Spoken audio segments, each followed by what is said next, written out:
मोटी खराबी आ जाती है। Lack of confidence is the main reason कि आखिर हम हर चीज़ को डिले कर देते हैं, इसकी वजूहात क्या है। अगर हम अपने माइंड को समझा लें कि ये क्यों इम्पोर्टेंट है, तो फिर हम ऑटोमेटिकली उसको कर ही लेते हैं। ठीक है, चलें चाहे ना सही, इसकी हिस्ट्री सही, इसकी हिस्ट्री पे बात करते हैं। ये नहीं है कि हमारे पेपर जो है हम फ़ोन छोड़ दें, हम पढ़ लें, ऐसा नहीं। ज़्यादातर जो है ना वो चाय उबाल कर नहीं पीनी चाहिए। फिर आहिस्ता जो है ना आहिस्ता चाय जो है वो बरतानिया आई। वेलकम टू लाइट्स कैमरा गुफ्तगू विद मशरिक डिजिटल। मैं हूँ युसरा शाहिद और मैं हूँ मलाइका शफाक। जैसे कि आप लोग जानते हैं, हम आप लोगों के लिए लेकर आते हैं एक ऐसा प्रोग्राम जिस पर हम मुख्तलिफ ड्रामास पर रिव्यू करते हैं और नए नए मौज़ूआत पर बात करते हैं। तो आज का हमारा टॉपिक है द साइकोलॉजी ऑफ प्रोक्रेस्टिनेशन। क्या कभी आप लोगों ने सोचा है कि हम हर काम को डिले करते हैं, आखिर इसकी वजह क्या है? क्या ये सुस्ती है, जो कि हम लोग समझते हैं कि हम लोग सुस्ती की वजह से आज का काम कल पर छोड़ देते हैं, लेकिन ऐसा नहीं है। ये सुस्ती नहीं है, ये हमारे दिमाग का एक खेल है। तो आज हम जानेंगे कि हम हर चीज़ को डिले क्यों करते हैं, आखिर इसकी क्या वजूहात हैं और इस पर हम किस तरह से काबू पा सकते हैं। तो सबसे पहले मलाइका, आप हमें बताएं कि आखिर हम हर चीज़ को डिले कर देते हैं, इसकी वजूहात क्या हैं? अच्छा, तो साइकोलॉजिस्ट के मुताबिक procrastination is less about laziness and more about emotional management. हम समटाइम्स चीज़ों को डिले कर देते हैं, इसलिए नहीं क्योंकि हम वो काम करना नहीं चाहते, बल्कि इसलिए क्योंकि उसके साथ हमारी कोई ना कोई नेगेटिव फीलिंग्स अटैच होती हैं। तो ये चीज़ हमें प्रोक्रेस्टिनेट करने पे मजबूर कर देती है। अब अगर बात करें हम इसके कॉजेज़ पे, तो इसमें लैक ऑफ मोटिवेशन आ जाता है। ठीक है, हमारे पास मोटिवेशन नहीं होती समटाइम्स, इसलिए भी काम करने का दिल नहीं कर रहा होता। ठीक है, lack of self esteem and confidence आ जाता है।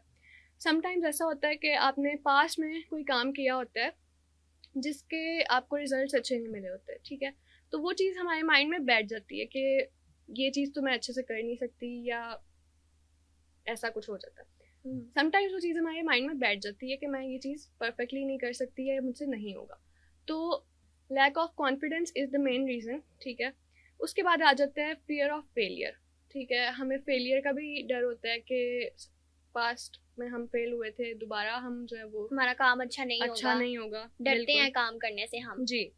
फिर आ जाता है लैक ऑफ अंडरस्टैंडिंग। ठीक है, ट्रबल कॉन्सेंट्रेटिंग। ठीक है, हम अंडरस्टैंड नहीं कर पाते कि हमें करना क्या है। ठीक है, कॉन्सेंट्रेट नहीं कर पा रहे होते, तो ये भी काफ़ी मैटर करता है। फिर आ जाता है जी परफेक्शनिज्म। ठीक है, बहुत से लोग होते हैं जो बहुत परफेक्शनिस्ट होते हैं, हर काम उनको परफेक्टली करना होता है। आप हमें अपना 100% देना चाहिए, उसके आउटकम्स ऑटोमेटिकली अच्छे ही आते हैं। बिल्कुल ऐसे ही हमारे दिमाग में ना जो काम हमने करना होता है उसकी एक पहले से इमेज सेट हो जाती है, तो हम कहते हैं कि ये बिल्कुल परफेक्ट होगा, लेकिन ऐसा नहीं होता। हर काम में कोई ना कोई छोटी मोटी खराबी आ जाती है, तो इस वजह से भी जो है ना वो हम लोग को इस चीज का बहुत ज्यादा सामना करना पड़ता है, इस मुश्किल का। और इसके अलावा पुअर ऑर्गेनाइजेशन स्किल्स भी बहुत मैटर करती हैं। ठीक है, अगर हमने एक काम की प्रॉपर टू डू लिस्ट बनाई हो, ठीक है, हमें पता हो हमने क्या करना है, तो हम उस काम को काफ़ी अच्छे से कर सकते हैं और ये प्रोक्रेस्टिनेशन को ख़त्म करने में काफ़ी हेल्प करता है।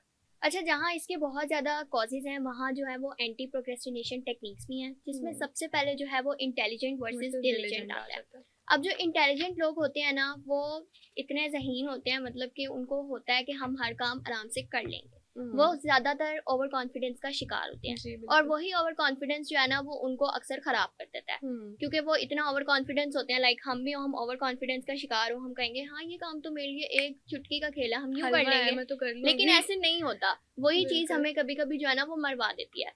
लाइक जो दूसरी तरफ होते हैं डिलीजेंट लोग, वो करने से पहले सोचते नहीं है कि ये काम परफेक्ट होगा, ये काम परफेक्ट नहीं होगा, हम कर सकते हैं, हम नहीं कर सकते। वो किसी चीज के बारे में नहीं सोचते, वो बस करना स्टार्ट कर देते हैं, और उनकी जो मेहनत है वो एंड पे जो है वो रंग ले आती है, और वो जो है ना इस काम को अच्छी तरह से कर लेते हैं। बिल्कुल।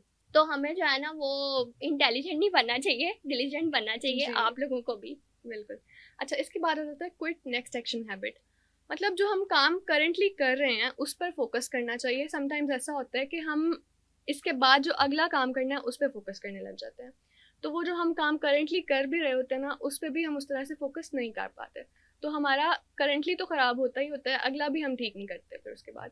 तो हमें जो करेंटली कर रहे हैं हम काम, उस पर पहले फोकस करना चाहिए। ठीक है, उसके बाद आप देखें कि अगला काम आपने क्या करना है और कैसे करना है, जैसे मोमेंटम इज की। या बिल्कुल, अगर आप अपने माइंड को समझा देंगे कि why it is important, like हम अपने माइंड में फीड कर देते हैं कि ये हमने काम करना ही करना है, ठीक है, ये हमारे फ्यूचर के लिए अच्छा है, तो वो हम काम कर भी लेते हैं।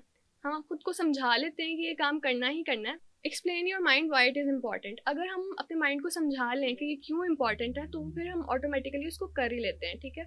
तो ये हमें हेल्प करता है नेक्स्ट एक्शन हैबिट पे फोकस करने में, ठीक है। बिल्कुल। उसके बाद आ जाता है make a to do list. Like to do list बनाने से भी जो ना आपकी प्रोक्रेस्टिनेशन किसी हद तक कंट्रोल हो जाती है।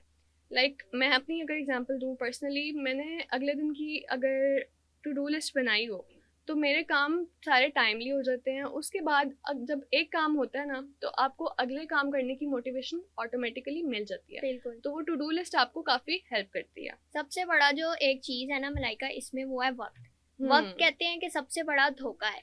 हम आज का काम कल पे छोड़ देते हैं ये समझ के कि हमारे पास कल तो बहुत ज्यादा वक्त होगा, फिर जब कल आती है तो हम उसको, अगर हमारे पास और भी उसके लिए टाइम होता है तो हम उसको उस पे छोड़ देते हैं कि चलो परसों कर लेंगे। हम समझते हैं बहुत वक्त है, लेकिन हकीकत में हमारे पास इतना वक्त नहीं होता और वो काम हमसे नहीं हो पाते। तो इसीलिए कहते हैं कि वक्त सबसे बड़ा धोखा है। हमें वक्त पे जो है ना वो बिल्कुल भी वो नहीं करना चाहिए कि हाँ बहुत ज्यादा वक्त है हम आराम से काम कर लेंगे, ऐसा नहीं होता। हमें अपने कामों को अपने टाइम पे करना चाहिए। एंड इन माई ओपिनियन कि सबसे ज्यादा जो डिस्ट्रैक्ट करती है ना चीज, वो है सोशल मीडिया। सोशल मीडिया हमें हमारे कामों पे फोकस करने नहीं देता, हम फोकस नहीं कर पाते। हम बस फोन यूज करना स्टार्ट कर देते हैं, ठीक है, तो हम कहते हैं चलो कल कर लेंगे। हमारे पेपर्स होते हैं, हम फोन नहीं छोड़ते। ये नहीं है कि हमारे पेपर्स हैं हम फोन छोड़ दें, हम पढ़ लें, ऐसा नहीं है। पीडीएफ जो हम पढ़ने के लिए खोलते हैं, बट वो इंस्टा पे स्क्रॉलिंग शुरू हो जाती है। तो ये सोशल मीडिया डिस्ट्रैक्शन है ना, हमें डिस्ट्रैक्ट कर रहा है। और उसके अलावा लास्ट हमारे पास पॉइंट आ जाता है कि स्टॉप बीइंग अ परफेक्शनिस्ट, ठीक है। आप हर काम अपने 100% देकर करें, ठीक है, वो ऑटोमेटिकली अच्छा ही होगा। परफेक्शनिस्ट नहीं बनना चाहिए, अपना 100% देना चाहिए, वो काम का आउटकम आपको अच्छा ही मिलेगा। मलाइका आपकी बातें सुन के जो है ना वो मुझे थकावट महसूस होने लग गई है। Like I am not a perfectionist, but मुझे जो है ना वो इस टाइम सर में दर्द हो रहा है और पता नहीं क्यों आज मैं थकावट फील कर रही हूँ आपकी बातें सुन के। तो चाय पिए? हाँ चाय, वैसे अच्छा आइडिया दिया मलाइका आपने। चाय लवर को चाय पीने से लाइक मुझे तो क्विक एनर्जी बूस्ट मिल जाता है और काफ़ी उसके बाद जो ना एनर्जी फील होती है मुझे। मेरे लिए तो चाय जो है ना वो लाइफ एनर्जी सेवर है। मुझे तो चाय बहुत ज्यादा पसंद है। ठीक हो गया, तो क्यों ना हम चाय की हिस्ट्री पे बात करें। बिल्कुल बिल्कुल, जिस तरह मैं चाय लवर हूँ, हमारे देखने वाले भी चाय लवर होंगे, उनको भी हमारी बात करने का अंदाज जो है वो पसंद आएगा। चले चाय ना सही, इसकी हिस्ट्री पे बात करते हैं। जैसा कि हम लोगों ने बहुत ज्यादा सुना है कि चाय जो है वो हिंदुस्तान वालों ने दरियाफ्त किया, लेकिन ऐसा नहीं है। मुझे लगता है मलाइका की तरह भी बहुत लोग ये समझते होंगे कि चाय जो है वो हिंदुस्तान वालों ने दरियाफ्त किया, लेकिन ऐसा नहीं है। चाय जो है वो सबसे पहले चीन ने दरियाफ्त की थी। चीन का एक बादशाह था, शीन नुंग उसका नाम था। अच्छा। वो ना एक दिन पानी उबाल रहा था पीने के लिए, तो वो करीब से मतलब दरख्त वगैरह लगे हुए थे, तो उसकी जो हवा चली करीब से ना, एक हवा का झोंका आया, तो वो जो पत्ते थे दरख्त के वो 2-3 ना उसके पानी में, उबलते हुए पानी में गिर गए। तो वो फौरन जो है वो पानी ने अपना रंग बदला, जाहिर सी बात है जैसे लोग बदलते हैं लोगों की तरह उस पानी ने भी जो है वो अपना रंग बदला। तो फिर जो है ना वो जब बादशाह ने उसको चखा, तो दुनिया ने सबसे पहले जो है ना वो चाय का जायका चखा। अब चाय जो है वो चाइना से आहिस्ता आहिस्ता जो है वो हमारे जापान में आई। फिर जापान वालों ने चाय की जो है वो एक बकायदा टी सेरेमनी स्टार्ट कर, ट्रेडिशन शुरू हो गया। बिल्कुल, वो चाय को लाइक एक मतलब कि चाय समझ के नहीं पीते थे, वो तो चाय को एक बहुत कीमती चीज समझते थे। फिर आहिस्ता जो है ना आहिस्ता चाय जो है वो बरतानिया आई। बरतानिया ने जैसे कि बड़े सगीर पर भी बहुत देर हुकूमत किया, तो इस तरह चाय जो है वो बड़े सगीर के लोगों से मतलब चलते चलते जो है ना वो चाय आज हमारे घरों तक आ गई है। तो चले हम इसके फायदे और नुकसान जानने की कोशिश करते हैं। अच्छा, तो सबसे पहले चाय के ना बहुत सारे बेनिफिट्स आ जाते हैं। जैसे चाय में कुछ स्पाइसेस और हर्ब्स होते हैं जो हमारी हेल्थ के लिए काफ़ी अच्छे होते हैं। उसके अलावा इससे हमें एक क्विक एनर्जी बूस्ट मिलता है। जैसे कि इन्होंने कहा था कि इनको थकावट महसूस हो रही है, तो जब भी थकावट महसूस हो आप चाय पिए, आपको एक क्विक एनर्जी बूस्ट मिलता है। उसके बाद इससे स्ट्रेस रिलीव होती है, एंजाइटी कंट्रोल होती है, ठीक है, और डाइजेशन में बहुत हेल्प करता है। जैसे यूसरा आप मुझे वो बता रही थी। हाँ जी बिल्कुल, लास्ट ईयर जो है वो मैं काफ़ी, मुझे स्टमक इश्यूज थे, तो डॉक्टर ने मुझे रिकमेंड किया था कि आप अदरक वाली चाय पिएं। तो वो जब मैंने पीनी स्टार्ट की, तो उसके बाद वाकई मेरे जो स्टमक इश्यूज थे वो काफ़ी ज़्यादा जो है वो रिजॉल्व होना स्टार्ट हो गए। तो मैं भी जिन लोगों को खास तौर पर स्टमक इश्यूज है उनको अदरक वाली चाय प्रेफर करूँगी, उनको पीनी चाहिए। अदरक वाली चाय से डाइजेशन जो है ना वो काफ़ी अच्छी हो जाती है, लाइक डाइजेशन में काफ़ी हेल्प करता है, ठीक है। अच्छा, तो अगर हम चाय अनस्वीटेंड पिएं, लाइक चीनी के बगैर अगर हम चाय पीते हैं, तो एक स्टडी के मुताबिक ये हार्ट फेलियर और कैंसर के चांसेस को काफ़ी हद तक कम कर देता है।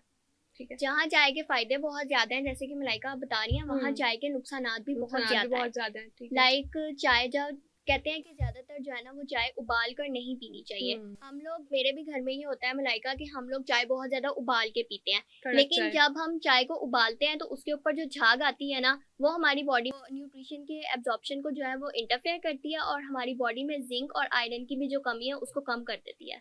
और इसके अलावा डॉक्टर्स रिकमेंड करते हैं कि चाय को बहुत ज़्यादा गर्म टेम्परेचर पे नहीं पीना चाहिए, उसको नॉर्मल टेम्परेचर पे पिए आप। ठीक है। और चाय जो है ना वो बिल्कुल खाने के बाद भी नहीं पीनी चाहिए। चाय को डॉक्टर्स रिकमेंड करते हैं कि आप लोग खाने के एटलीस्ट 2 घंटे बाद पिए, ताकि आपकी बॉडी में ना कि पानी की कमी हो और ना ही जो आप लोगों ने खाया उसके बेनिफिट्स कम हो। क्योंकि अगर आप खाना खाने के फौरन बाद चाय पी लोगे तो वो आपकी बॉडी, जो आपने खाना खाया होगा, उसके सारे बेनिफिट्स वो खत्म कर देगी उसी टाइम, तो फिर फायदा ही नहीं होगा। अब्जॉर्प्शन में ये काफी कमी जो ना वो करती है। कमी करता है। जी बिल्कुल। बिल्कुल। और डॉक्टर्स यही रिकमेंड करते हैं कि चाय और कॉफ़ी, कोई भी हॉट बेवरेज हो, आप उसको थोड़ा ठंडा करके पिएं, बिल्कुल गर्म उसको नहीं पीना चाहिए। और उसके अलावा इसकी ओवरडोज भी अच्छी नहीं होती। एक दिन में हमें 3 कप से ज़्यादा नहीं पीने चाय चाहिए। नहीं पीनी चाहिए। ठीक है। अब तो देखा जाए, जैसे चाय के जो है वो बहुत ज्यादा कैफेज बन चुके हैं।